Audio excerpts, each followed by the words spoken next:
String, कैसे आप सभी? आई होप आप सभी अच्छे होंगे। तो आज के इस लेक्चर में हम लोग चैप्टर 2 क्लास 11th मैथमेटिक्स का रिलेशन एंड फंक्शन करेंगे। ठीक है, अभी तक हम लोग सेट पढ़े थे। सेट में क्या चीज़ें थी? सेट जो होता था वो सिर्फ वेल डिफाइंड ऑर्डर था, सॉरी वेल डिफाइंड कलेक्शन था। बट इसमें क्या है कि ऑर्डर भी मैटर करेगा। जैसे हम सेट में 1.2 लिखते थे या 2.1, ये बात सेम ही होती थी, बट यहाँ पे ये सेम नहीं होगा। रिलेशन एंड फंक्शन, ठीक है। जैसे रिलेशन मतलब ऐसे कह सकते हैं कि हम इंसानों के बीच में जो होता है, भाई बहन का रिश्ता हो सकता है ना, मम्मी पापा का रिश्ता, और मतलब कि हर लोग एक रिलेशन से बंधे हुए हैं, चाहे वो कोई भी चीज़ें हों। चाहे मैथमेटिक्स में हम लोग देख लें तो लाइंस एंड एंगल्स, ये सभी एक दूसरे से क्या होते हैं, रिलेट करते हैं। तो वैसे ही हम लोग आज इसमें पढ़ेंगे रिलेशन एंड फंक्शन। तो इसमें सबसे पहले ये जान लेते हैं हम लोग कि ऑर्डर पेयर क्या होता है।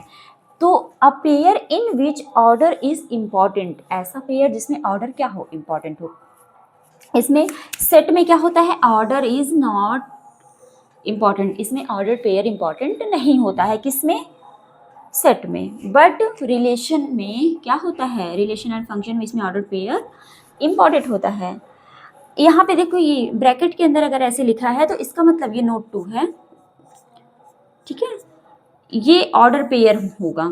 और अगर ऐसे लिखा है तो इसको हम क्या पढ़ेंगे, सेट। ये दोनों सेम नहीं होंगे क्योंकि ये ऑर्डर पेयर है और ये क्या है, सेट है। नेक्स्ट टॉपिक है इसमें Cartesian product of two set. कैसे करेंगे कार्टेशियन प्रोडक्ट? जैसे ए और बी कोई हम सेट ले लेते हैं इसमें, तो ए क्रॉस बी कैसे निकालेंगे? ए क्रॉस बी, मान लीजिए एक्स वाई आया या ए बी कोई नंबर आया, तो एक्स ए में बिलोंग करेगा और वाई बी में, यानी जो यहाँ पे पहला नंबर लिखा रहेगा वो एक्स का वो ए पहले वाले का होगा और जो दूसरा लिखा होगा वो दूसरे वाले का होगा।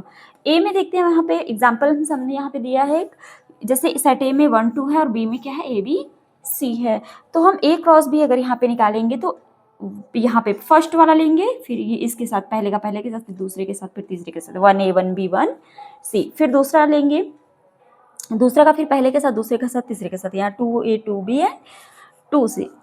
एंड देन अगर हमें B क्रॉस A निकालना है, अभी तक तो बात हमने की किसकी, A क्रॉस B की। अब B क्रॉस A अगर निकाला है तो B का एलिमेंट पहले लिखा जाएगा, तो क्या लिखा जाएगा, B1 B2 ना, सॉरी, पहला एलिमेंट इसमें क्या है, A1 A, फिर B1 फिर C1, इसमें का पहला एलिमेंट, फिर इसमें सभी के लेंगे ना, ऐसे ही A2। ठीक है, ये बात समझ में आई। अब यहाँ पे देखिए क्या ये दोनों बराबर है, नहीं बराबर है, तो हम इसको एक नोट के रूप में ऐसे लिख सकते हैं कि A cross B not equals to B cross A। अब नेक्स्ट यहाँ पे क्या है, एक प्रॉपर्टी कह सकते हैं या कोई थ्योरम ऐसे कह सकते हैं कि एक अगर A इक्वल B है then A cross B cross A क्या होगा, हमेशा बराबर होगा। अगर A और B बराबर एलिमेंट हैं तो यानी A में भी और B में भी इक्वल एलिमेंट्स हैं, तो जैसे इसमें भी A है और इसमें 1 1 है तो सेम एलिमेंट्स हैं, तो इसमें क्या हो जाएगा, ये दोनों इक्वल हो जाएंगे। A क्रॉस A ले, चाहे A क्रॉस B ले, चाहे B क्रॉस A। ऐसे ही यहाँ पे देखते हैं A क्रॉस A को हम A स्क्वायर लिख सकते हैं।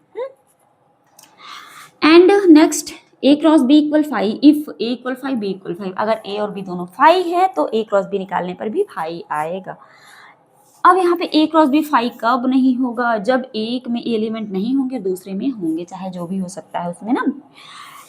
This is most important, number of elements in Cartesian product. Number of elements हम एज्यूम कर लेते हैं कि कोई सेट A है, उसमें नंबर ऑफ एलिमेंट्स क्या है, P है, एंड सेकंड में Q है, B, दो सेट हमने एज्यूम किया है। ठीक है, तो हमें इसमें number of elements in Cartesian product में हम कैसे निकालेंगे, जितने एलिमेंट्स रहेंगे दोनों का यहाँ पे क्या कर देंगे, मल्टीप्लाई। जैसे यहाँ पे हमने अभी क्वेश्चन दिया था एक A1 2 और यहाँ पे क्या था ABC, तो इसमें number of elements in A कितने हैं, 2, number of elements in B कितने हैं, 3, तो 3 2 जा 6, यहाँ पे देखो 6 बने होंगे ना।